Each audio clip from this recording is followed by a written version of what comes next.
72 সংখ্যাটির মোট ভাজক কয়টি? 72কে 2 দ্বারা ভাগ করব, তাহলে আসে 36।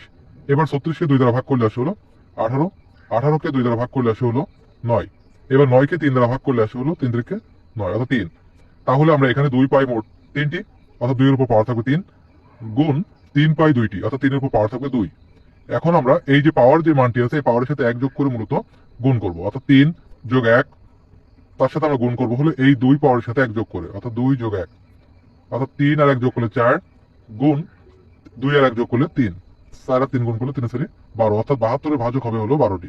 72 সংখ্যাটির মোট ভাজক কয়টি? 72কে 2 দ্বারা ভাগ করব, তাহলে আসে 36।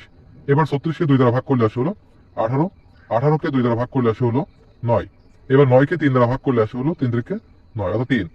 তাহলে আমরা এখানে 2 পাই মোট 3টি, অর্থাৎ 2 এর উপর পাওয়ার থাকবে 3, গুণ 3 পাই 2টি, অর্থাৎ 3 এর উপর পাওয়ার থাকবে 2। এখন আমরা এই যে পাওয়ার যে মানটি আছে এই পাওয়ারের সাথে 1 যোগ করে মূলত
গুণ করব, অর্থাৎ 3 যোগ 1, তার সাথে আমরা গুণ করবো হলো এই 2 পাওয়ারের সাথে 1 যোগ করে, অর্থাৎ 2 যোগ 1, অর্থাৎ 3 আর 1 যোগ করলে 4, গুণ 2 আর 1 যোগ করলে 3, 4 আর 3 গুণ করলে 3 4 12, অর্থাৎ 72 এর ভাজক হবে হলো 12টি।